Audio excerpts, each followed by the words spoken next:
خبر شامل کرتے ہیں ENN نیوز رپورٹر سردار اسلام کی۔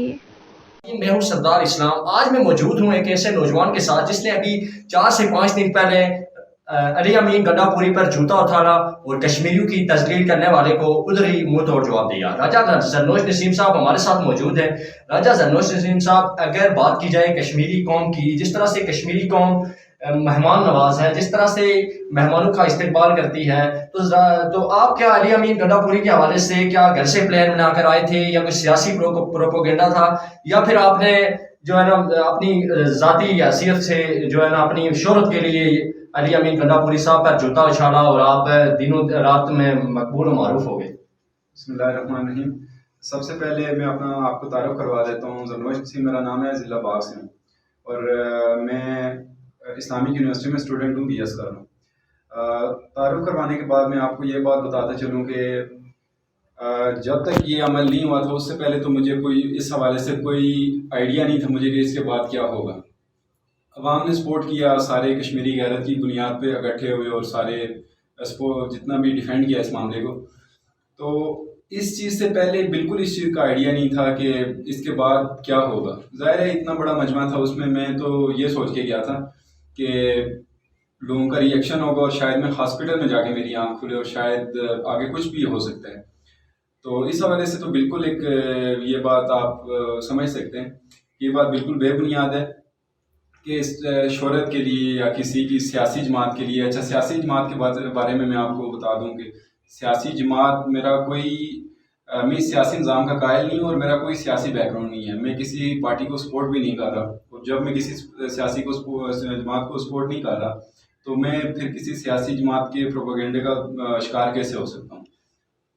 تو اگر بات کی جائے فیس بک پہ 8 بجے یا 9 بجے کا یہ واقعہ تھا اور 11 بجے تک آپ کو جو چاہنے والے تھے وہ ہزاروں کی تعداد میں ہوئے، لیکن دوسری جانب جو مخالفین آپ کے تھے وہ اس بیس پہ آنے نہیں چاہیے تھے، لیکن مخالفین کی جس طرح سے چیخیں نکلی کہ ہمارے لیڈر کے ساتھ مہمان کے ساتھ یہ کیا، تو آپ کیا کہیں گے اس پر؟ دیکھیں، میں یہاں پہ جتنے بھی سیاسی قائدین آتے ہیں تو آپ بخوبی جانتے ہیں کہ اس سے پہلے یہ نہ کشمیر میں ایسا کوئی معاملہ نہیں ہوا، اور اس کی وجوہات یہی تھی کہ اگر جو ہماری عزت کرتا ہے ہم پھر ظاہر ہے ہماری ذمہ داری ہے اسے باعزت یہاں سے بھیجتے۔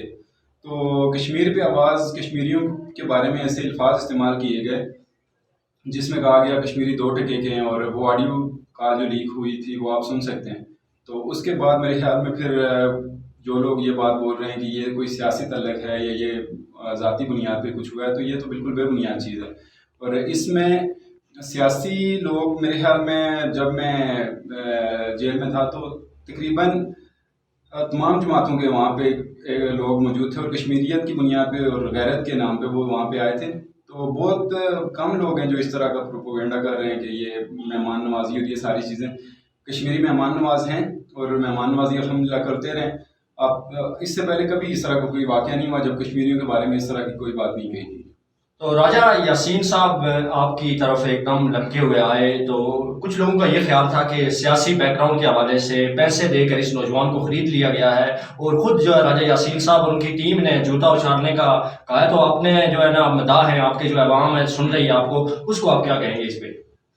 راجہ یاسین صاحب ہی نہیں گئے، میں آپ کو بتا دوں راجہ یاسین صاحب کے ساتھ ضیاء قمر صاحب گئے ہیں، انصار شائق صاحب گئے ہیں، اور باقی بھی سیاسی قائدین لبریشن فرنٹ کے لوگ ہیں، تمام سیاسی جماعتوں کے لوگ ہیں۔ اور راجہ یاسین صاحب کے ساتھ پیپلز اسٹرینتھ زیادہ تھی جس کی وجہ سے وہ فرنٹ فٹ پہ رہے اور انہوں نے زیادہ سپورٹ کیا۔ شکریہ۔ آج میں موجود تھا ملوٹ میں، ہمارے ساتھ موجود تھے ایک ایسے نوجوان جنہوں نے کشمیریوں کی نہ صرف عزت بچائی بلکہ آنے والے اور جو باقی مہمان ہیں ان کو یہ بات باور کروانے میں ہمارا کردار ادا کیا کہ کشمیری عزت دار ہیں، اسی کی عزت کریں گے جو عزت کرنا جانتا ہے۔ نئی ویڈیو کے ساتھ نئے دن ملتے رہیں گے۔ شکریہ، خدا حافظ۔